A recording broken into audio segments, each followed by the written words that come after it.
Movies, man. Movies. Let's get stuck in. Some of these will be holdovers from 2022 or even beforehand. I think there's a couple like that. If you want to know the kind of criteria I have for that, I did it in my last video of this, one of my best list for 2022. If you want to go over that, I've also linked below my blog, which will have every movie I watched in 2023 that I can count as a 2023 release for Ireland. You're free to scrutinize that at your own behest. Keep in mind that nobody has ever done that because my platform is tiny and that's just kind of sad. On the way. Missionary position. What we doing? Right. Okay. As with any mystery, we gotta lay out the facts. What is it we know? I'll tell you what we do know. What? He dead. He ain't here no more. Some of the best science fiction is the stuff that, kind of reflects on our current society and, gives us this kind of insight without it sacrificing the entertainment factor of it, without having us needing to mull over it. That isn't always the case, but it tends to be the most popular science fiction, let's just say. Not that it needs to be not political, all art is political in one way or another, but needs to kind of balance that form of entertainment, that insight. And this film does great. It's a scathing insight into gentrification, the marginalization of black bodies, and how those can be used within the social order. And this is all set by a trio of extremely entertaining characters that you really grow to love and endear yourself to as the film progresses. Jamie Foxx and Teyonah Parris are super engaging here, but it's the completely unrecognizable performance by John Boyega that really steals the show here. He is fucking dynamic. It's an exciting, challenging, and dizzyingly confident debut. Do I know you? Madonna. Ring any bells? Oh, right. Madonna. Yeah, Lucky Star. Holiday. Borderline. Born in Michigan, Catholic schoolgirl, dropped out of college, moved to New York City with nothing but the clothes on your back and $35 in your pocket. Maybe it was to become the queen of pop. Maybe it was to get back at Dad for marrying the housekeeper. I've made 2 videos about biopics now. The first one's more about going over the general framework and believing filmmakers should have more leeway in how they tell a true story and how we should really look past the based true story part to look at the based on part. It needs more of a singular visioned approach to get into that true story behind it. The other paradoxically goes into how these can be used as a way to get across ulterior motives and kind of somewhat manipulate events and narratives to suit a broader purpose that doesn't exactly align with what happened. Point being, biopics are seemingly simple to grasp but complex in implication, and it's cool to see a film just to tear this pretension apart. This one started off as a comedy sketch for Funny or Die, and if you've ever seen Weird Al Yankovic talk about himself and his life whenever he's on like those VH1 stories or something, he goes on about how dreaded he is for people to look into it because he's just a very ordinary guy who doesn't really have anything going on in his personal life. And keeping that in mind when you're watching this, it makes this movie just a million times funnier. Absolute gem. Ooh, headphones go bye. I'm not re-recording this. I just forgot to take them off when I was sound checking. I'm a professional. Well, I'm a YouTuber. But everything is much more expensive this year. I just put up the Christmas tree to fit in with everybody else. If I didn't put up a tree, it would be just like another time to me now. I mentioned this one in my last video, and I like this film so much it actually changed the general framework of how that one concluded. I really like Ken Rodrup's films anyway. I really like the singular, introspective approach his documentaries take to certain subjects. He's a guy more fascinated by the intricacies of something rather than the broader picture. And this one's probably my favorite of his since 2009's His and Hers, which was the first one of his I've seen. I think all of us struggle with Christmas even more than like 10 years ago. And I think that really applies to anyone of any age unless you're like a child. So this really rang true for me. It's really cathartic to see just how many people are struggling in their own ways to kind of make do with the Christmas time or celebrating it in their own intricate way. I mentioned 2 of these in my previous video, but honestly any of these can make you relate and get this sense of catharsis with knowing that people are in the same boat as you. It's just worth listening to them.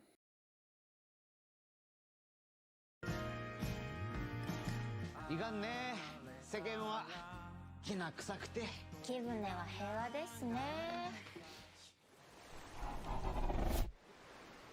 2020, for reasons I don't feel I need to elaborate on, it's kind of a struggling year for film. It was also blessed with one of the most creative and innovative time travel films in Beyond the Infinite 2 Minutes. It takes this premise and breaks it for every morsel it can get out of the implications of it. It's remarkable that Junta Yamaguchi comes back 3 years later and makes roughly the same movie with somewhat the same cast even. And honestly, I think this one is better. Instead of what Beyond the Infinite 2 Minutes does, where the TV has 2 minutes like ahead of time in real time, River is actually a time loop story where the gimmick is once time resets, everyone remembers, but they reset back to place. It takes this idea and just goes buck fucking wild from there. The deliberately serene and calming aesthetic really offsets the craziness and chaos that comes out as the movie progresses. The cast really kind of brings this along and makes it come together, but also it's got such a bonkers out there ending even for a premise like this that ultimately I think works. I'm just looking forward to more time shenanigans with this guy. The important thing isn't can you read music, it's can you hear it. Can you hear the music, Robert? Yes, I can. What a truly bizarre year. I have a Christopher Nolan movie on my best list.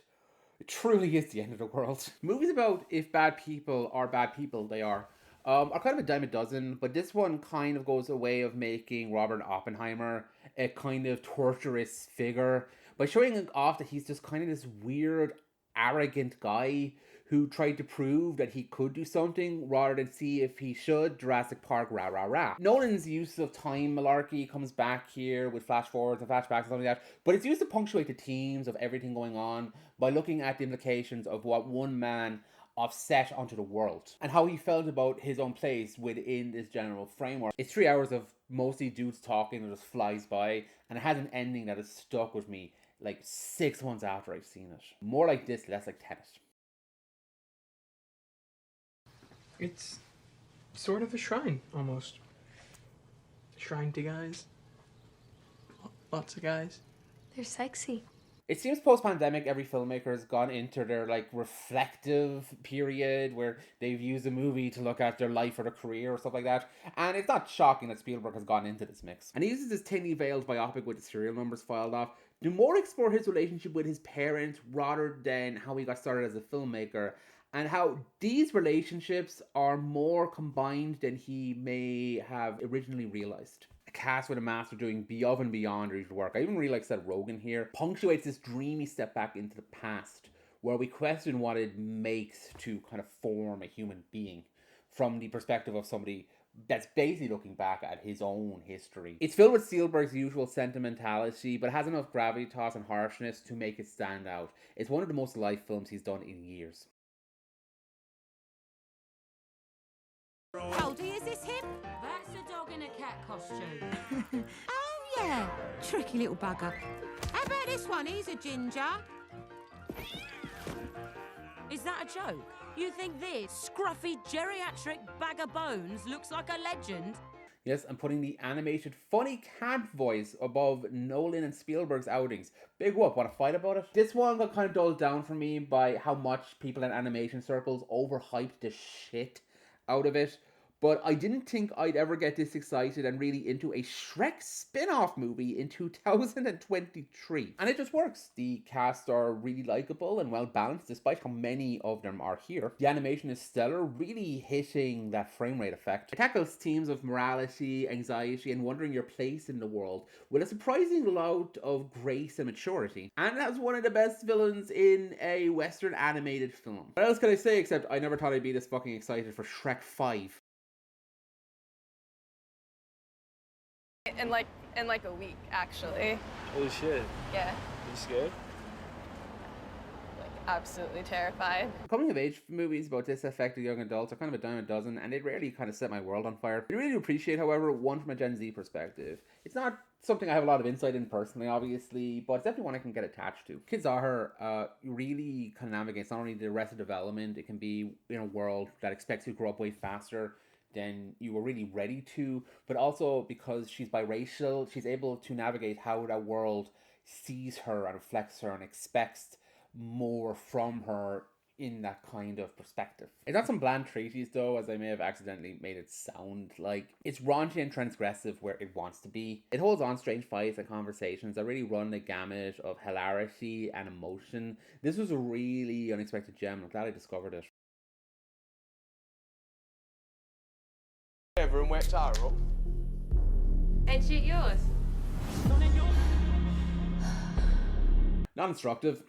Mostly really depressing and distressing. Molly Manning Walker's debut navigates 3 young girls, one in particular, as they gain independence by going on a sex holiday in Malaga. Not only does it question how ready they are for this, that one in particular, but also breaks down the rather insidious and all-encompassing aggressive male entitlement that can be in this environment and that nurtures that. It's something that had such a profoundly discomforting effect on me. I questioned how good the film is just because of how awful I felt watching it, until I realized I was just having a really negative reaction to seeing this poor girl as she went through this experience. It's so fucking real. Necessary if hard to watch viewing. Si dà il caso che io stia proprio cercando una migliore amica. There's been a lot written about the loneliness epidemic of people my age, that it's great that a comedy came around to ask the question, maybe you're lonely because you're too spoiled to make meaningful connections and are just deeply unpleasant to be around. It's a movie that questions what it means to be happy, but it's framed through a woman who, after her social isolationist bubble has burst, decides to befriend another woman who she went to school with but had no contact since, and she's similarly isolated as she was and tries to gaslight her into believing they're best friends. It's messed up but absolutely hilarious and sad in a way that is revealing and very cathartic. As lonely as you are, at least you're not this person. I hope. 22? 22's still a baby. I know. 25 and I haven't done shit. There's something magical about walking into a movie you have zero expectation for, because you haven't really heard anything about it, not because you've heard it's bad, and being absolutely blown away. Lynn Tran makes an extremely personal story and frames it in a way that utterly wowed me and really got me into this experience. The plot is deceptively simple. It's 2 childhood friends whose relationship is tested when they go on a holiday together. But it's the way that scenes are blocked and the visual tapestry of it that really gets you into that mindset, while it's also a very quiet film. It says little but speaks volumes. You really buy the bond and the kind of history between the 2 friends. The actors are great here, but it's the patience and trust in the audience to follow this intimate tableau that really won me over. One of the most fascinating, exciting debuts I've seen all year. There's a possibility. I don't think so, Quinn. Quill. Quill. I don't think so. Well, what I'm trying to say is... Peter, you know this is an open line, right? What? We're listening to everything you're saying. And it is painful. And you're just telling me now? We were hoping it would stop on its own. Final MCU film. I can't believe it ended after all this. Wild. James Gunn's return after some unpleasantness has definitely brought that perspective on board as he says goodbye to Disney, but this cast in particular. It's got arguably the best villain of the trilogy. It's exposed this beating heart in a way we've never really seen before. It's got a moodier, more striking visual palette, and it completely changes the dynamic, not only with Nebula being on the team now with Gamora having her mind wiped, but the Guardians effectively running a colony. Yet it remains a singular voice from Gunn and a great final ride. Rocket's backstory really closes off the theme of that what makes us doesn't define us. Emotionally resonant and perfectly fine-tuned denouement. Could not have asked for more.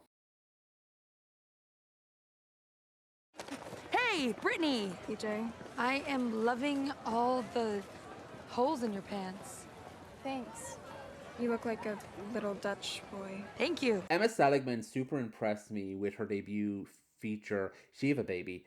This really hilarious, anxiety-laden comedy drama starring Rachel Ziegler. 2 have teamed up in what can only say is a lampoon of 2000's teen sex comedies, complete with over-the-top social dynamics and random needle drops and characters obsessed with getting laid, but it's gay! Hooray! Just one of the funniest fucking movies I've seen all year. I'm pretty sure I nearly passed out. I was laughing so hard. Ziegler has great comedic chemistry with her straight woman, for lack of a better term, Ayo Edebiri, but honestly, the entire cast are fantastic and hilarious. It's irreverent, it's not afraid to be offensive, but on this try-hard cringy way to own the libs. It's a delightful send-up of certain kinds of comedies. Just very queer and with a sense of self-awareness, and manages to be over the top as possible, and that kind of comes around to it being timeless. I could see people watching and enjoying this in like 20 years to come. Maybe if you quiet down some, we will actually hear what you have to say.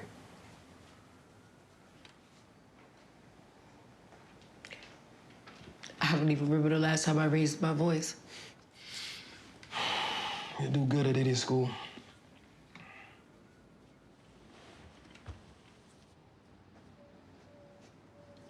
This movie is probably my favorite performance of the entire year.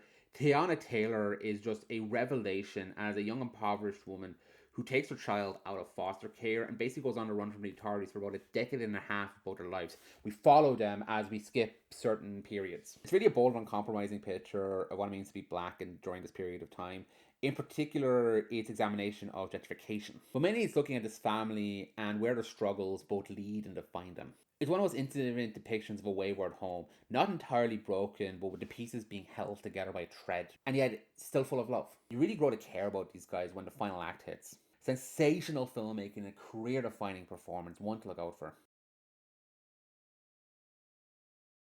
Really a reflection of the focus on curtailing women in the Irish Free State. In Ireland, religious faith is no mere convention. We took their babies and we trafficked them, or we neglected them, or we denied them to the point of their disappearance. If all the remains are not in this one, I know they are scattered. There are other pits. Unfortunately, the mother and baby home scandal is something that's very well known to me and really anyone in this country. So a documentary about this is not really one that would be helpful to me in terms of sheer information. What it does provide is something as equally important, the sheer human experience of this nightmarish institution and the never-ending difficulty of finding and curtailing this information to get back to the victims. Not ashamed, I cried several times while watching this. The fact that there's names and bodies still unaccounted for is super infuriating and bleak. And it's a crime that Ireland could never stop paying for. This film isn't just about guilt tripping though, it's about the record for which we stand for these women and their experiences. And a testament to how we keep on fighting this belligerent, hyper-religious, patriarchal system that destroyed and took lives. Absolutely necessary documentary making.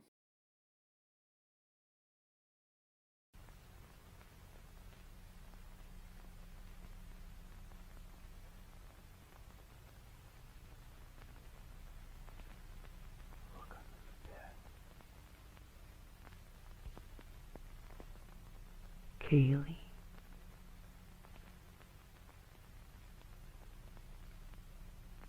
This one became a viral hit after it got leaked in like late 2022, and it's funny how hyped this got because you don't really see this kind of attention brought to films of this kind of experimentation, especially when the director isn't really that well known. And I guess the secret formula for that is that it's just a really good film. I've never seen the capturing of a child's perspective in such a confident and endearing way. I really felt in the heart of like being 8 and confused about what anything going on around me. It really shows lack of perspective of the world around him and how that warps into this utter foreboding, confusing terror. Yet the threat feels really real, and the glimpses of the plot we get shows there's something daunting on the horizon for these kids. Some people found this movie kind of repetitive and the juice runs out fast, but I was consistently on the edge of my seat throughout the runtime. It's sponging atmosphere and just a series of really greatly thought out shots, really clever editing, just pure filmmaking.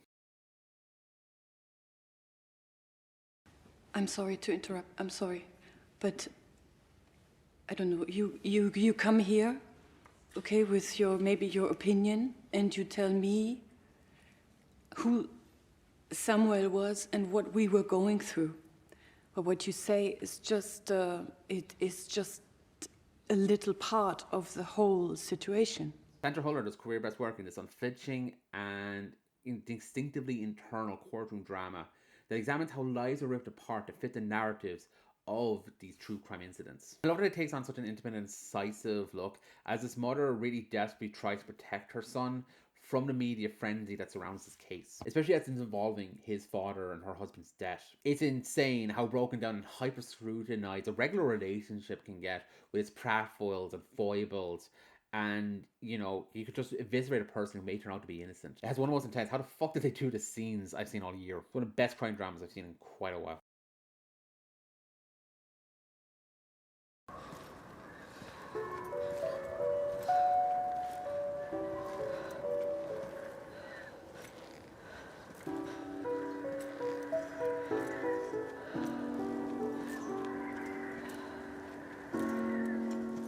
Bertrand Mandico is just a criminally slept-on filmmaker. He tends to cast women in his films and explores avenues of gender and queerness in a way that feels messy and offensive, and unlike anything I've seen from modern queer cinema. His latest is a ... reimagining of the Conan Barbarian myth, and it's just done in a way that's tapped in the way he can. It's just one wild ride, and I absolutely adore it. I love the change of visual language, aspect ratio, and general tone each segment gets, and, you know, the revolving cast outside of the dog woman who's really murderous. All of this feels really cohesive and won by singular vision. It's vicious and vibrant, yet so sleek and stylized, almost feels like a morose fashion project. Just a bevy of imagination, never stops being captivating, shocking, and fun.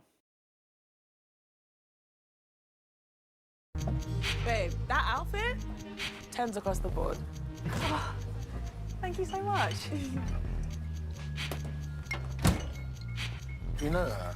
No, this looks fire, isn't it? Shout out to probably the best romantic duo I've seen all year. Super strong year for romance films with a difference from first-time directors too. Raynell Miller gives us a depiction of South London that we really haven't seen before, as we follow a duo reeling from their respective relationships failing as they get together and walk through the city, just kind of figuring out where to go from this point over the space of a day. I love how distinctive the cinematography and shot composition is here. It makes areas of Brixton and Peckham feel really alive and bustling as they can possibly be. It really shows a love for this area, but not near as strong as a love for these leads. I truly grew to adore Dom and Yas's people, as well as eventually a couple imagining them together. It's a sign of a great romance that you can spend this much time with them and love their relationship as well as them as individuals. You're really rooting for them to get together. It's so simple, yet speaks in abundance. I've discovered this group for people with similar conditions. So we're all gonna meet together. Hi. I'm really excited. Who here thinks that I'm a sex symbol? Are y'all kidding me? Really? No one? Ella B. Glendining is a woman who was born without hip joints or a femur, causing her to mature but to keep a short stature. Rather than let this disability get her down, she's strived to push herself in the forefront of an ableist society while looking for some people with a similar condition to her. I love that we get a documentary about disability from the perspective of a disabled person, because she is the one who directs this. It tackles areas like the intersection of ableism towards more invisible neurological conditions like autism, or curative measures and the complicated feelings the documentarian has around them. It's just refreshing, eye-opening, and confrontational to have such a confident handle of these ideas, with a force of personality making this entertaining as well as very insightful. More films like this, please. It sometimes seems we have forgotten this. But maybe not today. You've tested the limits of our hospitality, and today I'm feeling inspired to make a statement. Brandon Cronenberg really strives to prove he is nothing like his father by having a slow burn into insanity horror film with people who are not how they appear due to strange body modifications and massive political undertones. I guess the body horror isn't as precise in this one. I really fucking dug the atmosphere and just the sheer disquieting dread. Most of it coming with how extra Mia Goth is. Sadly, that kind of terrifying nature of her may not be something that's done to fiction, as I found out while writing this script. It's fantastically acted, very trippy, never really forward in what direction the story is going in. It's just a super engrossing, thoughtful thrill ride about rich tourist culture and the intoxicating excess of escape. I made friends wherever I went, and I was very close to my brothers. I think my childhood was exceptional. Sign of a good film, where it gets so under my skin that I had to go take a breather before it even finished. At the end, it's one of the best comedies I've seen all year. Containing incredible satire on true crime obsession, takes the prestige of a real-life case, and tears apart the underbelly of what makes us so fixated on these events by bringing on this Douglas Sirk-esque unreality that kind of marries the proceedings with this uncomfortable position that it puts you in. It really helps the three excellent performances from Moore, Portman and Melton. Impeccably well written and carefully shot. It's this really uncanny, campy strangeness, and it gives us a taste of what's tasteless, yet captures our disturbed imaginations. There's a word in Korean. Inyeon. It means providence. Another romance movie with a difference here, but this one puts you in perspective of time and how life flows in a way we don't really expect, yet we mourn what has never been. The lead song takes a semi-biographical approach to tell this really somber and seemingly real piece on the lives of a couple and how circumstances drove them apart. I love the use of technology that really defines the time periods they're in, like their use of Skype earlier on in the film. It really adds the genuinity of the story being told here, and it makes what happens all stronger. What I love is how calm and meditative it is. This goes into some surprising directions with these characters, yet it never feels driven by conflict or artificiality trying to push out your strings. It's something that really touched me in the offset of COVID, and I had a really wonderful last scene. These two are fighting and ideas are banging around in Bella's head and heart like lights in a storm. Oh. You're always reading now, Bella. You're losing some of your adorable way of speaking. I'm a changeable feast, as are all of we. Yorgos Lanthimos took a sweet-ass time with his follow-up to The Favourite, and this one certainly feels way more like his vibe than that film did. But great, just to clarify. I thought this would turn off mainstream viewers, but this is getting a lot of awards buzz. It's probably going to get some Oscar attention once those are announced. It probably have been announced while I'm editing this. If they have, I'll put a thing. Basic point is I don't fucking know anything. I've always found Emma Stone really likable. This is the first time I've really blown away by her as a performer. She really captures this character. It feels like an all-timer, and it will definitely be remembered in the annals of cinema. Coming close here is Mark Ruffalo, who gives probably one of my favorite performances from his, maybe my favorite.